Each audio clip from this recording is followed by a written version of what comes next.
Today we will discuss what should merchants do in case their Magento website gets hacked and how to proactively prevent such hacks and malware attacks. Since we have limited time and a lot of things to cover, I'll try to be quick. We also have a small surprise for you guys after the end of the talk. So let's start. A little about me. I'm Sahil, CEO at Magento. We started as a managed Magento hosting company, but we have grown a lot and we have added support for other platforms like WooCommerce, OpenCart, and we'll be rebranding as webscoot.io, faster e-commerce. I have 7+ years experience with Magento and security. Okay, how many of you think that your Magento website cannot be hacked? Anyone? Okay, so we have a pretty self-aware audience today. There is no such thing as an unhackable website. 30 to 200 e-commerce stores get hacked each day, and 20% of merchants get reinfected after a breach, which means that even after getting hacked, they do not pay attention to security. And as per our friend and a very well known name in the Magento community, Willem de Groot, 4.2% of Magento stores globally are leaking customer and payment data, which is a lot. Uh, Here are some of the common Magento malwares: MageCart, Cloud Harvester, Shoplift, Bizbot, Magento Core, Guru Inc. And if you're a merchant, you got to feel something like that. So why should merchants care about security and all these malware related things? If your website is hacked or it gets malware infected, it will be blacklisted by Google, by Bing, by McAfee. Your customer's credit card data can be stolen. You will lose sales, and your brand reputation will suffer, and your website's SEO ranking will go down, and your web host may even suspend your website due to abuse. So if your website gets malware infected, it will look something like this if it gets flagged by Google. And yes, it will escalate pretty quickly. So we have seen websites get listed, like show something like this within 24 hours of getting malware infected. So it's so quick.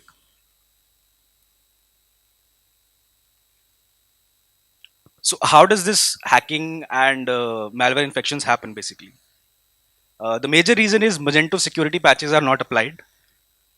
So as all of you know that Magento is an open source platform, it regularly comes up with patches to fix the vulnerabilities and exploits that are identified.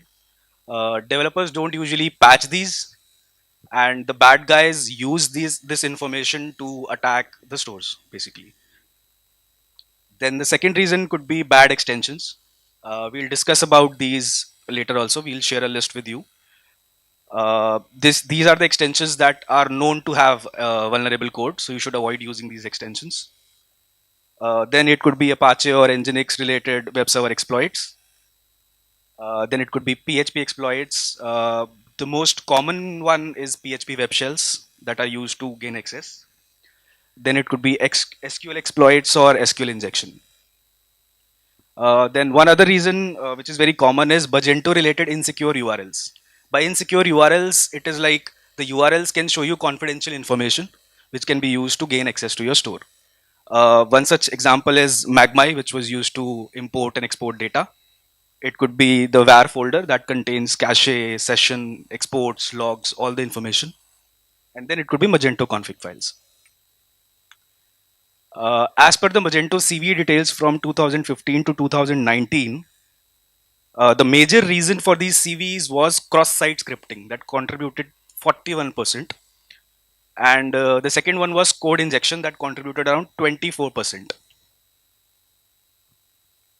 Now, this is a small list of the Magento security patches that have come till date. But the good thing about Magento community is that we don't just crib about the problems, we also come up with solutions. So Mate Security Council has come up with a patcher that can be used to apply patches very easily. Any one of you know who all are the members of Mate Security Council? Anyone? Okay, so that's a homework for you guys. So we discussed about bad extensions. Here is a list curated by again our friend Willem de Groot, which is available on GitHub for Magento 1 as well as Magento 2.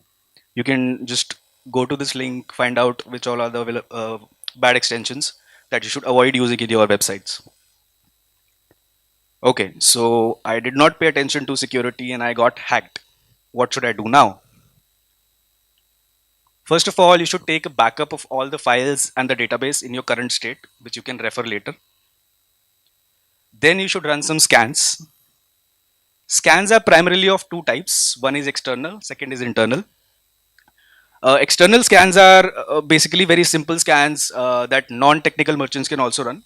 You can just use Base Report, you can use Base Scan, you can use Sukuri. You just enter your website URL and they'll provide you a report, which will show what all vulnerabilities are present and if your website is hacked or not.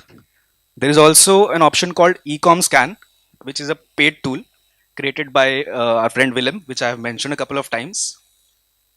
He was kind enough to share a coupon MM20IN specifically for you guys if you want to try it.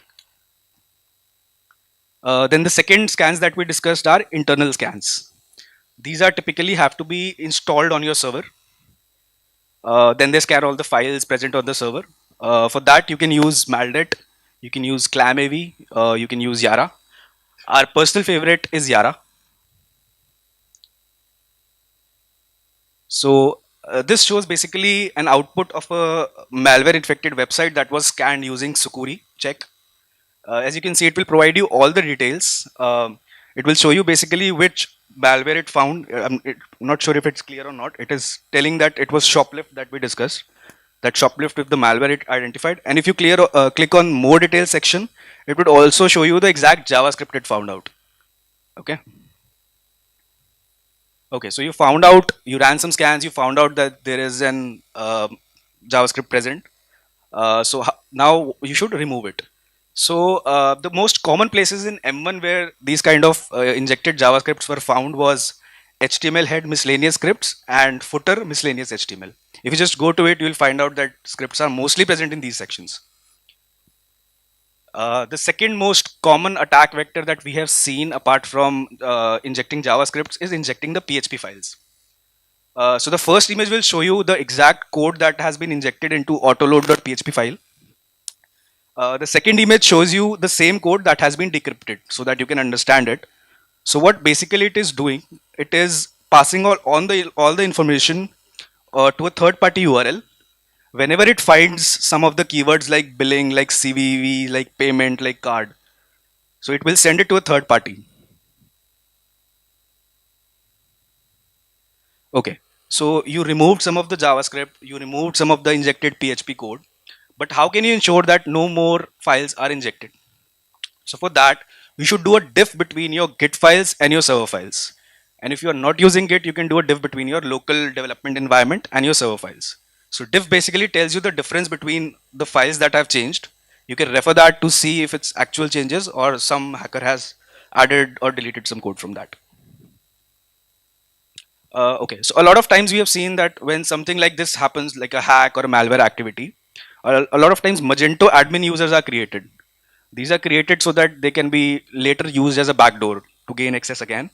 So you should audit all these, check if any unnecessary Magento admin users have been created, if any new FTP or SFTP users have been created, if any unknown SSH users have been created, you should just audit and delete all unnecessary users and change the passwords also.